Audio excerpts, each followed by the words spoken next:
Hello, intrepid viewers. Greetings, trendsetters all over the world, wherever you are.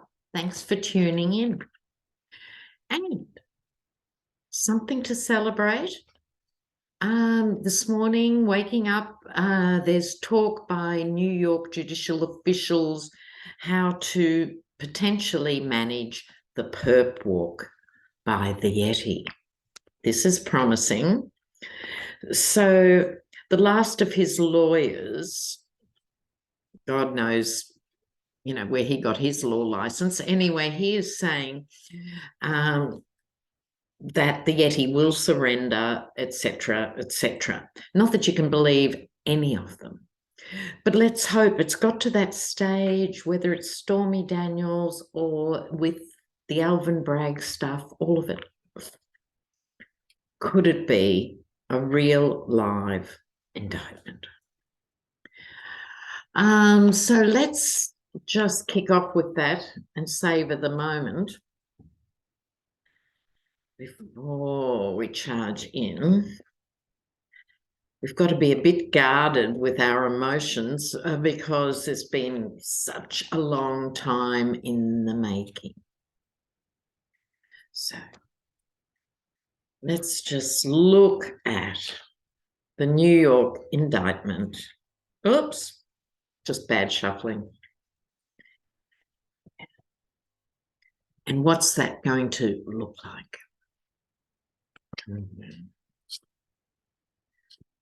And do a different spread for this.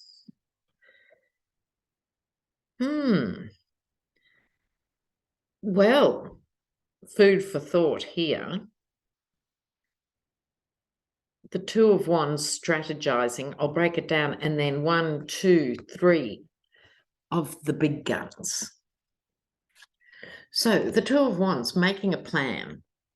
So the figure here, world in his hands, is looking at how to move forward. What is the best strategy, which is exactly what the question is. But here come the big cards, which are kind of weird. So the Fool, now a very misunderstood card in the tarot deck. However, sometimes it just means the Fool, right? So maybe that's what it's talking about here, walking towards the cliff. And because the Yeti can't shut up, his precipice is talking even when he's not supposed to, and talking himself into a deeper hole or off a higher cliff. So I think there's that. Now, the Magician. Who's the Magician? Who are they working for? Is in the middle. So I suspect this is probably Alvin Bragg himself. This is not easy to bring up. I'm not sympathetic to Bragg for 1 second, but this is not easy, the theatre of managing a former president in this legal domain. So he'd be taking lots of advice himself. And I think probably saying a few prayers, as above, so below, to get him through this. I don't think it's Letitia James. I think it's Alvin Bragg. I think it'll be done in secret in the dead of night or early morning. I don't think we're going to see those glorious images. I don't think we're going to see the handcuffs and the jumpsuit and all of that. I think it'll be done cloak and dagger. But look, at this stage, as long as it's done, it is something, is it not? So let's go a little bit further there. Let's look at how the Yeti's actually feeling. Ooh, haven't done that for a long while. I don't know if he has feelings. That's probably the wrong word, isn't it? What's ping-ponging around the Yeti cranium? So let's have a little look at that. Is he nervous, or is he, oh, they'll never get me, they'll never get me? who knows? So let's have a look. How is the Yeti feeling now the walls are closing in to some extent? Okay, yeah, how's it going? How's it going? Inside look. Hmm. Hmm.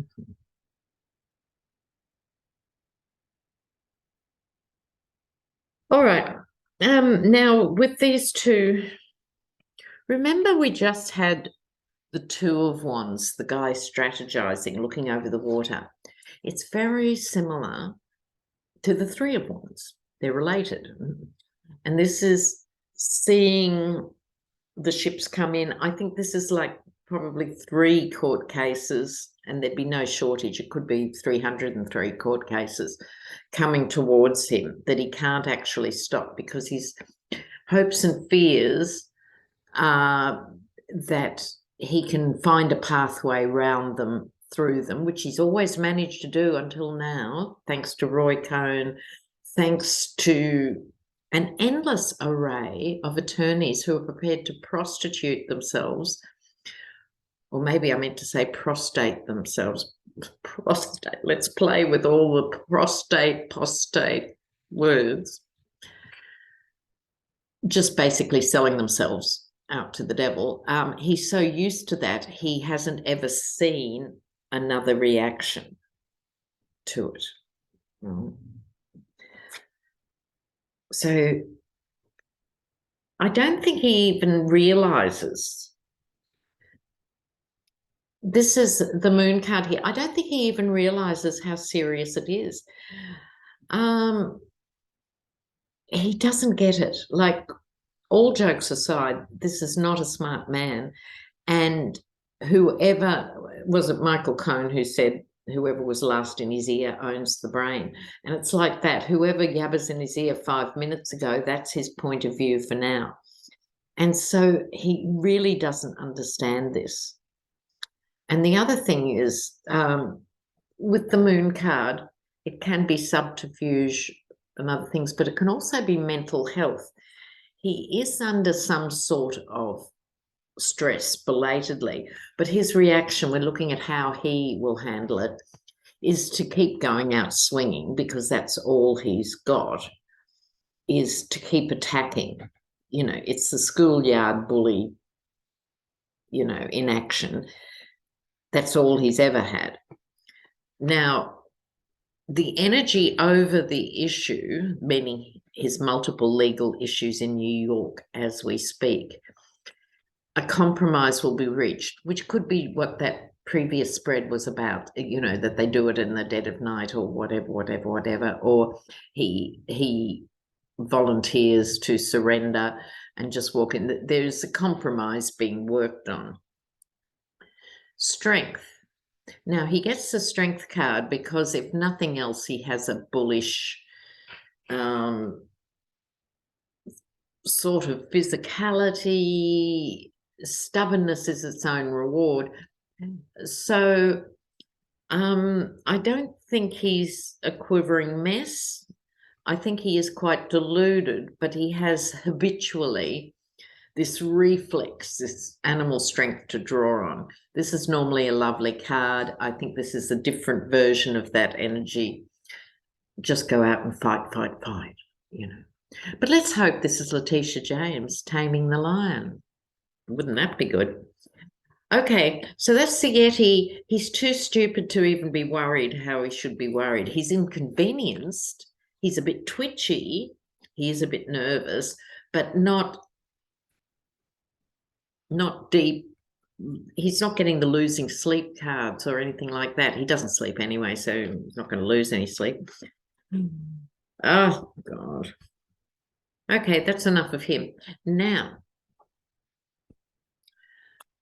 I want to look at the Silicon Valley Bank stuff, because, like we were all saying, there is this contagion factor.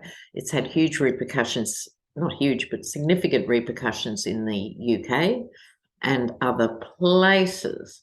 While I'm shuffling, Michael Flynn, why is that guy still walking around? I'm sorry, the head of the armed services should have recalled him to court-martial him. They have let down the American people. They're supposed to defend the American people. They've let this traitorous, wicked person out and about. Now he's been stirring up people in Florida to stack board meetings of the Sarasota Memorial Hospital. It's been around for nearly 100 years. It sees 1 million patients a year, mainly disadvantaged patients. And Flynn has been instrumental in getting these vaccine deniers and everyone in there. So they're now saying the doctors are trying to kill COVID patients and all this rubbish. Isn't it dreadful? They'll stop at nothing. Okay. But let's have a look. Biden was saying this morning, my time, yesterday, your time, that top bank executives should have stricter penalties. There should be some penalties. Now, I agree with that. Absolutely. But this is a window for the Dems to really ram home the importance of regulation. Now, I digress, viewers. Why can't there be a two-tiered system? Because as it is, the banks are largely unregulated. Every 5, 10, 12 years, they fall over, they affect the others. The taxpayer has to bail them out again, right? Are people sick of doing that? Why don't they speak up? You know, so why can't there be a two-tiered system? You have regulated banks, they agree to supervision and overview, checks on them, and should they fail for whatever reason, they are guaranteed by the government because they've agreed to the checks. So if the checks have failed, there's a chain of responsibility. Regulated banks should be supported. If you want to be an unregulated rogue cowboy bank and run all the risk and make huge profits and huge losses, then they have to be allowed to fail. This too big to fail nonsense. You know, people will be impacted, but everyone's impacted when this happens. And why wouldn't they behave badly? Nothing ever happens. Do those bank managers get their houses repossessed and foreclosed with mortgages? No. What happens? I'm sure you read about it. They handed out big bonuses hours before the bank collapsed. To all the main players who caused the problem, golden handshake hours before the collapse. It's appalling. But will that message get across? I think most people get it. It just like everything, it gets superseded by the next news 3 hours later. I think people can grasp it. They keep having to bail out these banks and therefore there should be more regulation. But will they join the dots? That's what I'm going to ask. Will people demand more bank regulation? Dream on, Lena. Will they go to their Republican representatives and say, why are you voting for non-regulation? This has got to stop happening. Let's see. Will there be a lasting repercussion? This could be important or it could just be a nothing. Let's have a look. Okay. Silicon Valley Bank.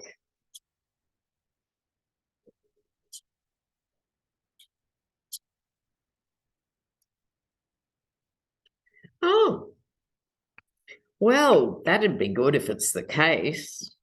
Might be my wishful thinking, hand of God here. Okay, but what there is there is momentum here. If the Dems can harness it, if they can ride it, if they can keep the message crystal clear and not go, no, really bark it out there with a megaphone, it could be beneficial for them. People do get it. This is the card of emotions. They actually get it. Oh, I'm being shafted again. Oh, that's right. I'm being asked to pay out another bank. But my question is, will they put those two stories together that it's about regulation? Well, these are quite optimistic. This is a victory of sorts. This does represent the big stick, literally, of going, no, unless you vote for and sign on for more regulation. Now, we all know the GOPs won't vote for it. So what's the plan, Dems? What's the plan to embarrass them publicly on social media and everywhere else? Where is the plan? Because the Hierophant, which is government and law and order thing, can be brought into play here in a positive way. But it's up to the Dems to keep that message front and centre. The same with the freight derailment. It was only another dangerous derailment of badly handled chemicals. It was just one of hundreds. But it could be used to make the case. Now, Pete Buttigieg is off in the wilderness making that case. But the Dems need to punch with it. Absolutely punch with it. Every time a Dem walks into Congress, I'm expecting my colleagues to do the right thing. And of course they won't. Just call them out state by state, name and shame. Okay, stop raving, Lena. Now, in other big news today, it was like the Trump stuff and the International Criminal Court in The Hague has issued a warrant for Putin's arrest. It's a big step. Crimes against humanity. It's a big step. They've actually issued the warrant. They also issued a warrant on a woman called Maria Lvova-Belova. I might change my name to Lena. Lena Lvova-Belova. Don't you love it? Anyway, apart from having a fabulous name, she's not a very nice woman. And she was responsible for the children being stolen from Ukraine and taken to Russia, which is another contravention of international law. I would draw your attention to the fact, wasn't that what DeSantis did by plucking those detainees out and taking them to other states? But anyway, yeah. Okay, so she has been, there's a warrant out for her role. And really, as an Australian, I really think Australia should have been condemned much more heavily over the last 15 and 20 years for children in detention. Now the last of the children, please God, I'm right about that, are out of the detention centres, and the detainees are down to small numbers and being treated much better than they were previously. But we, the Australian public, allowed that to happen in our name. So don't think I'm just bashing America. I call it as it is. Okay, so let's have a look. What are the repercussions? Because obviously, The Hague hasn't got the teeth and the stretch and the power to go and get Putin, right? You know, what did they say about Prince Andrew when they were trying to issue him with a subpoena? He was running from castle to castle. So it's not, at this stage, it's more symbolic, because how do you get to Putin, the most paranoid man in the world? But the point is, the paperwork is there. So if at any point they can get their hands on him, but let's have a look at Putin and the International Criminal Court in The Hague.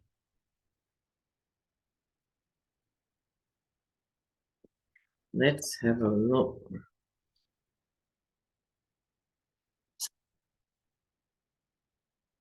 Oh, sorry. Oh, wow. Okay. Interesting. Putin is on choppy waters. Like, he's got a food taster, he's heavily guarded, but does he even trust the troops that are guarding him, etc., etc.? So he's doing this dance of trying to be unpredictable to save his own skin. But now all these things are coming simultaneously. This is massive incoming missiles all at the same time. He sees himself as the father of Russia, but I think that support is dwindling. I mean, given how many young Russians have left, that in itself has caused a brain drain. But the other effect is he's only left with the older Russians who still buy the line on state TV that, you know, he's fighting the Nazis in Ukraine or whatever. But they're fewer in number and they're not particularly powerful in themselves. So emotionally, his hold is a bit more fragile than it's been in the past. This is him working together, or possibly it could be the actual committee from The Hague working with other people. How can we actually get this guy? But the net result is the tower. And I suspect in Putin's case, I don't see him at a war crimes tribunal. I think he's more likely to have a special little capsule sewn into the hem of his shirt or something, like the Nazis did. So I think he's more likely to go down that route. But outcome card for Putin is the tower. Okay, now, okay. Before we go, I'll just have a read. I'll be when tomorrow, Saturday night your time. I'll be on with Hogarth and Lady G, and I'll be talking about well, I'm sure we're talking about lots of things, but I want to talk about the nuclear powered submarines that Australia just has bought, along with the UK and the US, in this spectacularly stupid deal, the likes of which I haven't seen for a very long time. And it's called AUKUS. So it's Australia, UK, US, AUKUS, AUKUS.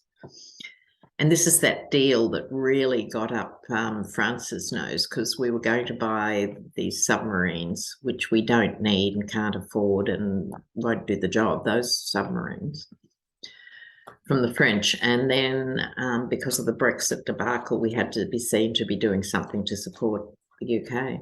Anyway, all of that. But it does involve the US too. But I just want to finish today. Let's just have a look on a lighter note. I want to look in at Jack Smith. How's he going? Is he frustrated? Is he weakening his resolve? Has he got the bit between his teeth? Is he ready to do it? What's happening with Jack Smith? What's happening with Jack Smith? What's happening with Jack Smith? So I'll do these and some clarifiers.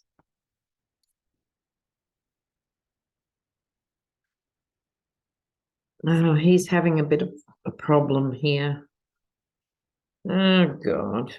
I was hoping he was about to launch. But what he's got, look, I think there's, see, with this Seven of Swords, what someone can get away with. This could be Trump being able to get away with X, Y, and Z, and Jack Smith, can only do him for this and that. This was originally the theft of the documents. Now, what's happening with the documents themselves? Have they got them all? I doubt it, and I don't think Jack Smith thinks they've got it. He's moving to safer, surer waters about this theft, but there's arguments that he's having along with other people, and possibly, this surprised me a bit, and possibly with Biden. This is often my Biden card. I was hoping they'd sorted all this out before he was brought into this investigation. This is your territory. These are your cases. Don't touch this. We'll handle that. We want you to do this. But it's like they're at the beginning of this is a territorial dispute. A couple of clarifiers. Jack Smith. Will Jack Smith be able to really get some legal grunt going about the documents? Will Jack Smith have impact on the documents? Just have oh, okay. Oh, these are funny little cards, aren't they? False testimony. He's had to wade through people who are prepared to lie, because gone are the days of, if you're held up before Congress, you would only tell the truth, or if you're in a court of law or anything like that. They're all gone. This is the false cat, okay? Falsity he's dealing with. Military. So this could be a cover-up. When he's trying to find out about this, I think could be Pentagon papers. This is military, the Pentagon vibe. But the last card was hope. We must keep the hope alive. Well, really, it's being tested. But let's keep the hope alive that Jack Smith can have an impact. And we need him so badly. So I've just made a video a couple of hours ago with Andre from Astrology Alert, and he'll put that up soon. So that's a rave with no cards. And tomorrow, Saturday, 7 p.m. Eastern Standard Time, on with Hogarth and Lady G and our Shakespeare moments. And we have a lot of fun on that program. So I'll see you there. See you then. Take care. Bye-bye. Ciao.